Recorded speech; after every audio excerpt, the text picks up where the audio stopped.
ये देश किसी के बाप का देश है। हिंदुस्तान में विभिन्न जातियों के धर्मों के लोग रहते हैं। इस देश की मिट्टी पर जितना अधिकार हिंदू का है, उससे कम अधिकार हिंदुस्तान के मुसलमान का है। बादशाह जफर, उसके बेटों का सर कलम कर दिया गया, बादशाह जफर के पास भेज दिया गया और अंग्रेजों ने कहा दमदमे में दम नहीं, अब खैर मांगो जान की। यह जफर ठंडी पड़ी अब तेग हिंदुस्तान की। बूढ़े बादशाह जफर ने कहा गाजियों में बू रहेगी जब तक ईमान की, तक से लंदन तक चलेगी तेग हिंदुस्तान की। एक तो बीजेपी के लोगों का तकिया कलाम हो गया है सभापति महोदय कि मुसलमान इनमें बाबर का डीएनए है। लेकिन सभापति महोदय मैं जानना चाहूंगा कि बाबर को लाया कौन? बाबर को इब्राहिम लोदी को हराने के लिए राणा सांगा लाया था। तो मुसलमान तो बाबर की औलाद हैं और तुम गद्दार राणा सांगा की औलाद हो। Thank you. त्यांचे गुन्हे मागे घेतले जात नाहीत। Sushri Dola Sen, please. Thank you. Sushri Dola Sen not present.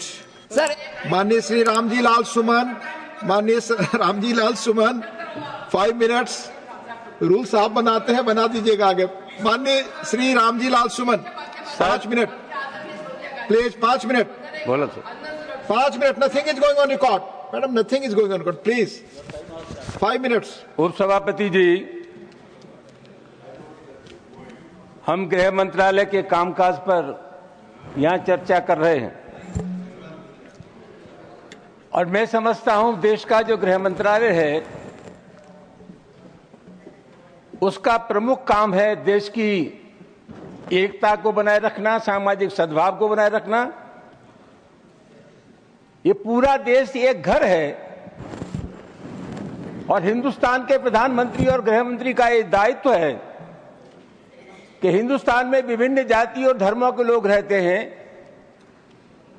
यहां सभी धर्मों में सामंजस्य हो, एक धर्म के मानने वाले दूसरे धर्म की इज्जत करें। लेकिन पिछली बार देखने में आया है कि जानबूझ करके हमारे देश में सामाजिक सद्भाव को बिगाड़ने की कोशिश की जा रही है। उपसभापति जी,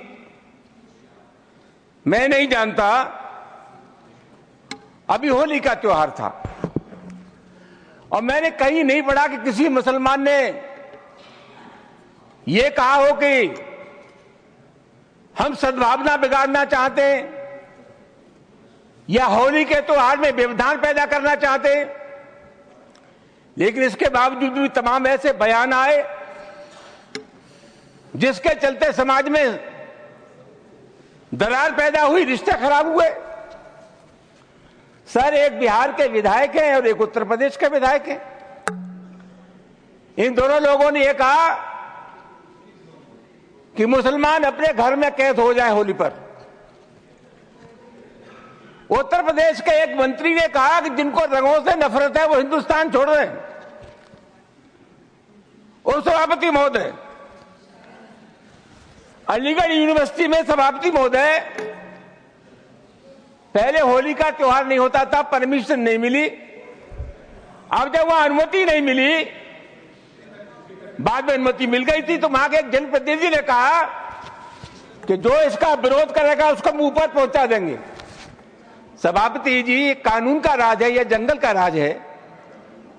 इस प्रकार की जो भाषा बोली जाती है वो किसी भी कीमत पर इस देश की सेहत के लिए ठीक नहीं है। और मैं बहुत अफसोस के साथ ये कहना चाहूंगा कि बीजेपी की सरकार है, बीजेपी का कोई जिम्मेदार नेता या कोई मंत्री इन सब चीजों का प्रतिवाद नहीं करता। यह नहीं कहता कि इस प्रकार की जो भाषा बोलते हैं उनसे हमारा कोई संबंध नहीं है।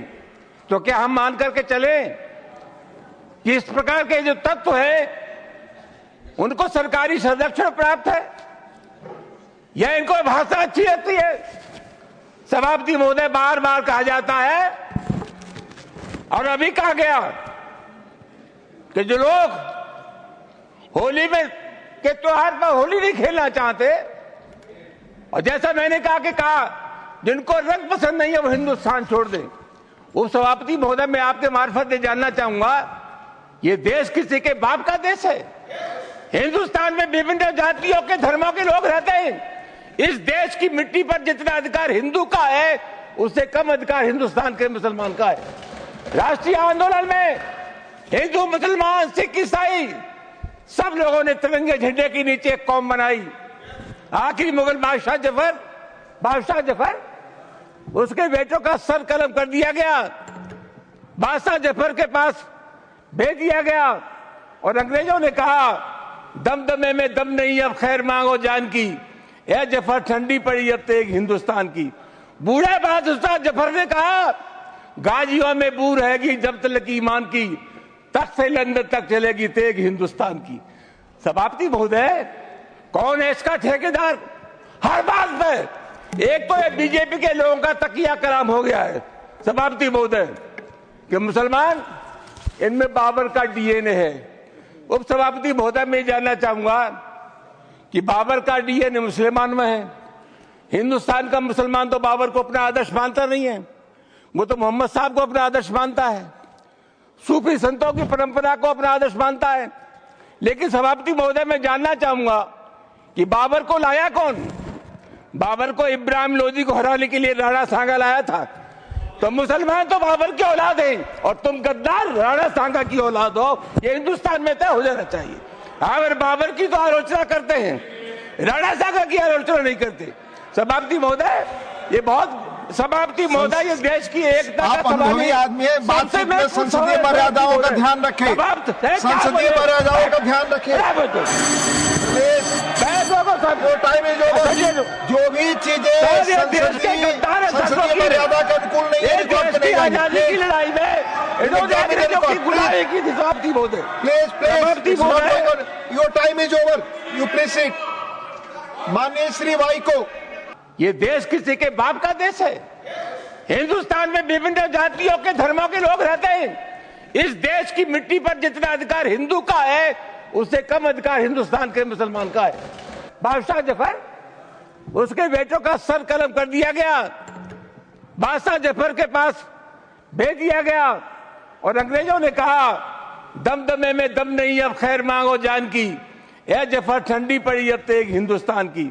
बूढ़े बादशाह जफर ने कहा गाजियों में बू रहेगी जब तक ईमान की, तख्त से लंदन तक चलेगी तेग हिंदुस्तान की। एक तो ये बीजेपी के लोगों का तकिया कलाम हो गया है सभापति महोदय कि मुसलमान, इनमें बाबर का डीएनए है। लेकिन सभापति महोदय, मैं जानना चाहूंगा कि बाबर को लाया कौन? बाबर को इब्राहिम लोदी को हराने के लिए राणा सांगा लाया था। तो मुसलमान तो बाबर की औलाद हैं और तुम गद्दार राणा सांगा की औलाद हो।